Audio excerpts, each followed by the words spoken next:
बिस्मिल्लाहिर्रहमानिर्रहीम। आज सरगोदा KTC जज ने थाना मूसा खैल के मुकदमा नंबर 72 जो कि 9 मई के वाकयात पर एक झूठा मुकदमा दर्ज किया गया था, उसमें 36 लोगों को 10 साल सजा सुना दी है।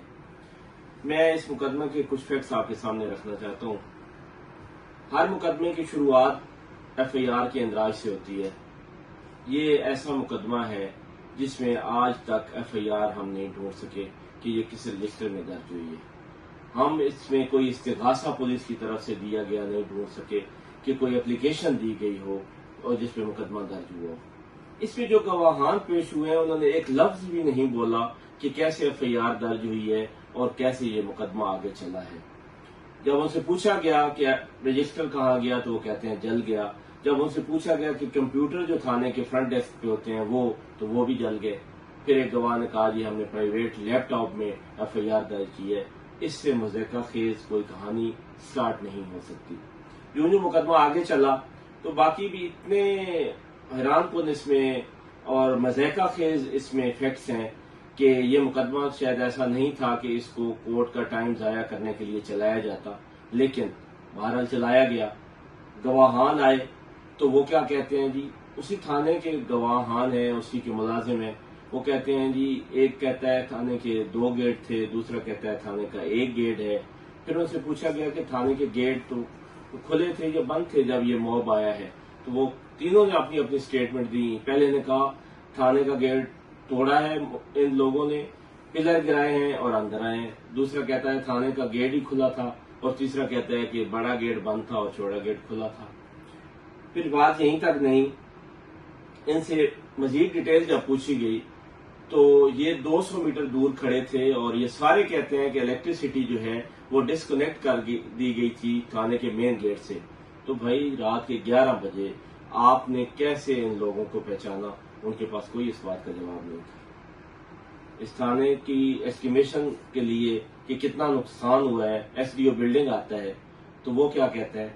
वो कहता है कि इस थाने का टोटल जो नुकसान है वो एक कमरे में ब्लैकनिंग है, जबकि FIR में थाने में कोई चीज नहीं बची। वो कहते हैं जी कंप्यूटर भी तोड़ दिए, रजिस्टर भी जला दिए, UPS भी तोड़ दिया और कोई भी आर्टिकल थाने का नहीं बचा। लेकिन वो कहता है कि इसको व्हाइट वॉश करवा दें, पुराना हो गया है, थानों के जो गेट हैं वो व्हाइट वॉश करवा दें, दरवाजे व्हाइट जो है वो पेंट करवा दें, कर्टन लगवा दें। और उससे पूछा गया जब कि कोई नुकसान भी हुआ था थाने में तो वो कहता है यस, एक कमरे में ब्लैकनिंग थी। इस तरह के मज़क्का खेज फैक्ट्स पर ये FIR आगे चलाई गई। फिर जो इसका SHO है वो कहता है मुझे 1.5 घंटे बाद पता चला कि कोई वकूआ हुआ है और मैं गश्त पर था। मैंने पूछा आपके पास अपना सेल फोन था? तो कहता है सेल फोन भी मेरे पास था। ऐसे मज़क्का खेज केस को क्या आगे चलाया जाना चाहिए था? क्या इसमें 150 लोग आपने नामजद कर दिए? और वो थाने के जो मुलाजमीन हैं, जो गवाहान हैं, उनसे पूछा भाई इन 115 लोगों को आपने नामजद किया है तो इनके बारे में आपको किसने बताया? क्या कभी इनके पहले भी मिले हैं आपको? कहते हैं हमें तो कभी भी ये नहीं मिले। कोई इनसे रिश्तेदारी है? नहीं है। कोई ये प्रोमिनेंट फिगर है लोकेलिटी की? नहीं, ऐसा भी नहीं है। तो फिर कैसे जानते हैं? तो तीनों के तीन जो गवाह चश्मदीद थे उनके पास एक लफ्ज भी नहीं था कहने के लिए कि क्या वजह है कि हम इन 115 मुल्ज़िमान को जानते हैं। उनकी 60 किलोमीटर 70 किलोमीटर दूर रिहायश है थाने से और वहां पे वो 2 महीने पहले तैनात होते हैं और वो 115 लोगों को नामजद कर देते हैं। उनसे ये भी पूछा मैंने कि कोई इनमें से मुल्ज़िम आपके पास कभी इससे पहले किसी FIR में रहा हो? तो 115 में से एक मुल्ज़िम के बारे में उन्होंने कहा कि ये एक FIR में हमारे पास थाने में आया था। ये केस है।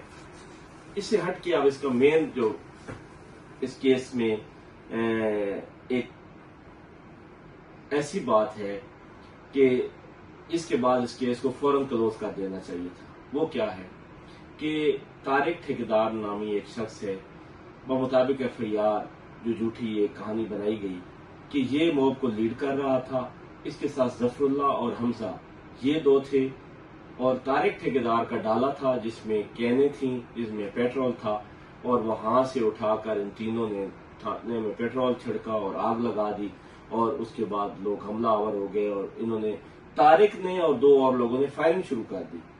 तो हुआ क्या کہ یہ طارق نامی جو شخص ہے اس نے پاکستان تحریک انصاف کو خیر آباد کہہ دیا اور یہ دودھ کا دھلا ہو گیا اور اس کو پولیس نے بے گناہ کر دیا اسٹار ملزم کو اس مقدمہ میں سے. حمزہ نے بھی ایسا ہی کیا تو وہ بھی آج گھر بیٹھا ہے. اور وہ لوگ جن کا کوئی رول نہیں ہے اس پوری ایف آئی آر میں, جن کو جنرل رول دیا گیا کہ وہ بھی وہاں پہ موجود تھے, ان کو جج صاحب نے 10 سال سزا کر دی. انصاف کے نظام پر یہ جو کالک کے دھبے مسلسل لگتے آ رہے ہیں, آج اس میں ایک بہت بڑا اور اضافہ کر دیا. بات یہاں تک نہیں ہے, کنسپائریسی کے گواہان وہی مشہور زمانہ حسان افضل اور خالد اور ایک تیسرا گواہ بھی ہے عصمت کمال, وہ سرگودا میں 348 اور 355 مقدمہ میں پیش ہوئے. وہاں پہ انہوں نے اپنی شہادت قلم بند کروائی اور جج صاحب نے, جج محمد عباس نے کہا کہ یہ جھوٹے گواہان ہیں اور ملزمان کو بری کر دیا. آج اس مقدمہ میں وہ 72 میں پھر پیش ہوئے اور انہوں نے پھر وہی کہانی سنائی جو پورے پنجاب میں وہ سنا رہے ہیں.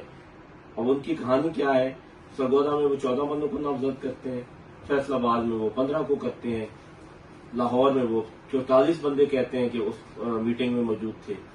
اور ان سے جب پوچھا گیا کہ آپ کہاں پہ تھے تو ایک کہتا ہے میں میز کے نیچے چھپا ہوا تھا اور ایک کہتا ہے میں صوفے کے پیچھے چھپا ہوا تھا. اور جو حسام افضل ہے, جب اس کا منگوایا گیا ریکارڈ تھانے سے کہ روزنامچہ ہوتا ہے جس میں روزانہ کی جو ان کی ڈیوٹی ہوتی ہے پولیس ملازمین کی, تو وہاں سے وہ کئی ہفتوں سے غائب تھا, ابسینٹ تھا, اور ایس ایچ او نے لکھا تھا کہ اب ایس پی صاحب فیصلہ کریں گے کہ اس کا کیا فیوچر ہونا ہے. وہ سرگودا میں پیش ہوئے اور 3 لوگوں کے خلاف انہوں نے گواہی دی آ کے احمد خان بچر صاحب کے خلاف. اور جب وہ باقی جو ہیں جس میں احمد چٹھا ایم این اے اور بلال اجاز ایکس ایم این اے, ان کا اس نے نام تک نہیں لیا. جب میں اس کیس کی بحث کرنے لگا تو جج صاحب نے کہا کہ ان کو تو سائڈ پہ کریں, ان کا تو نام ہی نہیں ہے مقدمے میں. اور جب فیصلہ آیا تو بلال اجاز اور احمد چٹھا بھی 10 سال سزا اور احمد خان بچر صاحب بھی 10 سال سزا اور 33 ورکر جو کہ جن کا کوئی رول نہیں تھا, جو مین ملزم تھے طارق اور حمزہ, وہ اسٹیٹس انجوائے کر رہے ہیں, وہ تھانے میں پنچایتیں کر رہے ہیں اسی تھانے میں جس کے وہ مرکزی ملزم ہیں. اور جو عام ورکر ہے جن کے ذمے صرف موقع پہ موجودگی تھی ان کو 10 سال سزا کر دی. کیا ایسا نظام مزید چل سکتا ہے؟ بالکل بھی نہیں. میں بطور وکیل یہ دعوے سے کہہ سکتا ہوں کہ میں نے اپنی زندگی میں اتنا بوگس کیس نہیں دیکھا. اگر اس بوگس کیس میں بھی 10 سال سزا سنا دی گئی ہے, بے شک جج صاحب نے تو خود نہیں فیصلہ کیا, کہیں سے اس کو لکھا لکھایا ہے, لیکن کیا ایسے فیصلے پڑھ کے بھی کسی جوڈیشل افسر کو سنانے چاہیے؟ تو کیوں نہیں آپ چھوڑ دیتے, کہہ دینا کہ ہم نہیں چل سکتے, ریٹائرمنٹ لے لیں, خدارا لوگوں کے ساتھ ظلم نہ کریں. یہ نظام اپنی آخری نیج پہ پہنچا ہوا ہے اور بہت جلد یہ کولیپس کر جائے گیا ہے اور کر جائے گا. لیکن مولا علی علیہ السلام کا قول ہے کہ کفر کی حکومت تو قائم رہ سکتی ہے لیکن ظلم اور انصافی کی نہیں, اور یہ ظلم اپنی آخری نیج پہ پہنچ چکا ہے. اور انشاءاللہ تعالی بہت نزدیک ہے وہ وقت جب یہ سسٹم ختم ہو جائے گا اور یہاں پہ بھی قانون کی حکمرانی ہوگی. بہت شکریہ.